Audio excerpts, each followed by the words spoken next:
Welcome back to Unfiltered Makeup. Today I have a short video for you. I just wanted to test out a couple products that I picked up.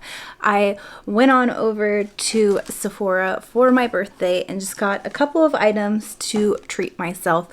I am in the market for a new concealer. If you have concealer recommendations for mature, dry skin, leave them in the comments below. I would love to try them out. The one I picked up, I was able to swatch and test on my hand, so I think I found a good match, but I will admit two things. One, I've never tried this brand before, and two, I didn't look at any reviews online or anything before I bought it. I did look at the star rating after I brought it home before I opened it in case I wanted to return it, but it had a decent star rating on Sephora website, so I'm going to go ahead and try it out. This is the Caliray Hideaway Brightening Under Eye Color Corrector.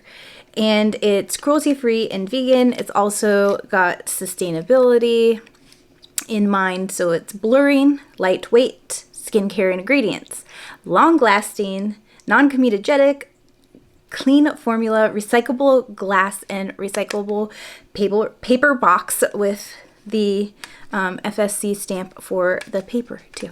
So, all right, that's all good things. This is a light to medium skin with peach undertones. The shade is Sunlight.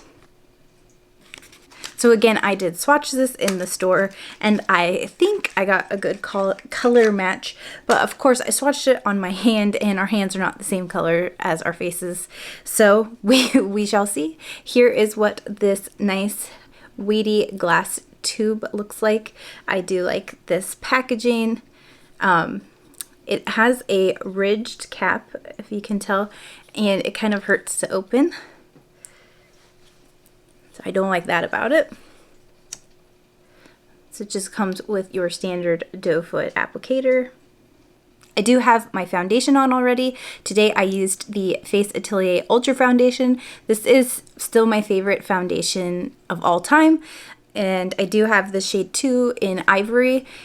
I am trying the concealer with this foundation because I feel like this foundation is one of the ones that you wear when you need to trust that you're going to have a good makeup day, a good skin day. So I love this one and I wear it regularly, so it will be a good one to test the concealer with because I'll be able to tell if it's the concealer versus a different foundation doing something.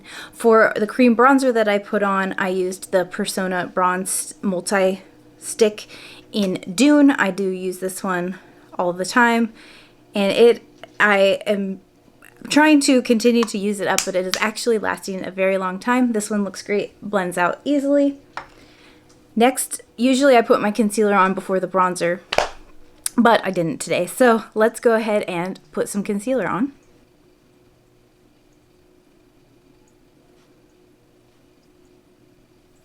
Because this one is a color correcting concealer, I've applied it only under the eyes because it is made to counteract the dark circles and it's also supposed to give a lifted look. So I'm going to go ahead and blend it out with a Nikki LaRose BK Beauty N16 concealer brush. And it does say that the buildable formula looks invisible, but visibly conceals dark circles and creates a lifted effect. So let's go ahead and see if it really does. This is also supposed to be hydrating and has peptides and hyaluronic acid. So I'm hoping as someone with dry skin that this does work for hydration. And it also says it delivers instant radiance that awakens the under eyes and anywhere with an all-day formula. Okay, so here is what it's looking like. It does look luminous and hydrating under the eye. It's not feeling cakey or drying. I would agree that it gives it that lifted effect as well.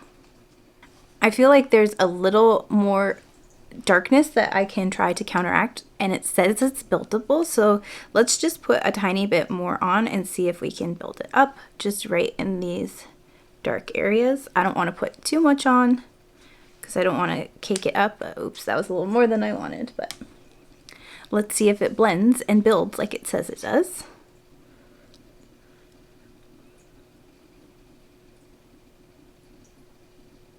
actually think it is true to its word, and it is buildable, and it did really help going over the second time. It really did help cover the dark circles concentrated right in there.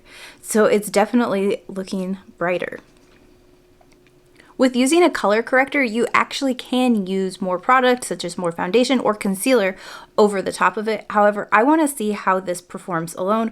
I think it got enough coverage alone. It's definitely looking quite luminous in those areas. I am going to go ahead and set it with some setting powder. By not layering it today, again, I'll be able to tell if it's just this concealer. I don't have to worry about if it plays nice with others yet. We'll start with just this and see how it goes. I'm going to powder with the About Face pink powder in the curtain call powder in the shade Finale, which is the pink powder. I recently did a review of the Performer foundation and this powder I've continued to use, and I really enjoy this powder. I think it works great even for dry skin, and I'm not usually a huge powder fan, but I am liking this one a lot. Just going to set under the eye with a powder puff. Set down with that powder. It's looking really nice. I like how it's looking so far.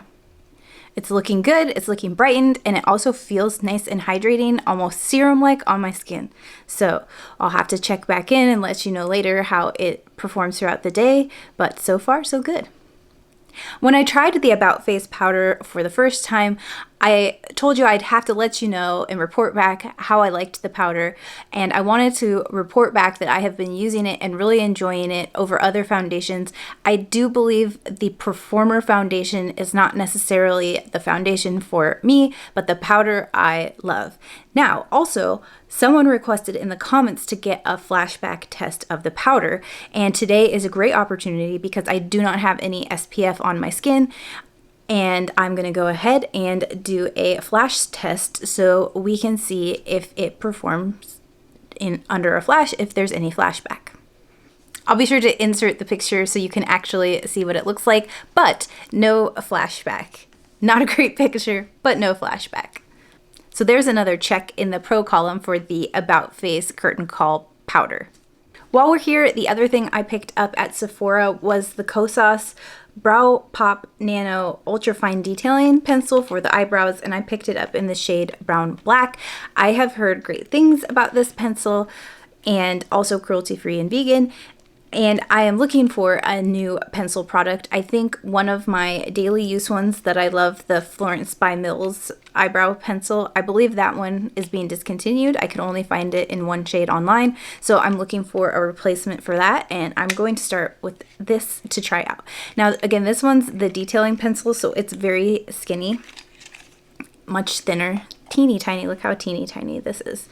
And the Florence by Mills is like a much more thicker, one of those like angular triangle tips, and it's pretty waxy. I love it. It's not for doing fine detail work though. So I'm going to try this alone on my sparse brows, but this might be something that I actually need to pair with a second product because I do have such fine brows. It might be too detailed, but let's go ahead and try it out. One side has the little spoolie, and then the other side is this micro nano tip, like it's called. Again, with this tiny tip and these sparse brows, I might be here for a while. I will fast forward through this, but I am curious to see how it works, and we'll see what we can do with this product alone to start with.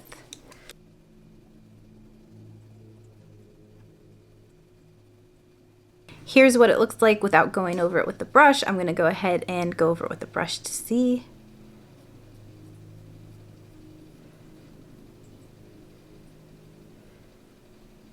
Here's one brow done, one brow undone. You can obviously see the difference. With the very lightest of touch, it does transfer the product to the skin. It doesn't feel very waxy. It is a bit dry feeling, but that I do like, so that you can get those really thin, fine hair-like strokes. However, my brows are so fine that I need a lot of strokes to cover the sparse places, and then it kind of has started to blend together. I also feel like I can't get it quite dark enough in the front where I have really sparse brows without using another type of product. Though the control is great that you can get a really sharp, precise line. I just feel like I can't quite get it to be full enough on that front of the brow. I think the color is good on the overall brow, but I think once it's kind of brushed out and almost refined, it almost has a hint of like a gray ashy undertone to it, which on my brows, I feel like because they're so sparse, it doesn't look very natural. It really stands out against the skin. It almost looks like microblading that's been done a long time ago and then it's starting to kind of fade. So I kind of feel like that's happening around the brow. I still think I could work with this and I will continue to play with it and use it. Of course, I'm gonna go ahead and do the other brow while we're here too, but I'm not immediately sold on it. I also feel like you could go through this product super fast. And it's not inexpensive. Okay, I think that's as close to sisters as they're going to look today. In addition to the concealer, let me know in the comments below your recommendations for eyebrow products, especially if you have sparse brows. Now that I've sat and played around with makeup for a little while, the concealer is settling in. I am noticing a tiny bit of settling in fine lines and wrinkles, but it's nice and hydrating and still feels good and isn't setting very much into fine lines and wrinkles, but will it last? So I will come back in another video to report back on the final wear test. Stay tuned, like this video, make sure to subscribe so that you can see the final results. I will see you in that video very soon, but until then, take care of yourself.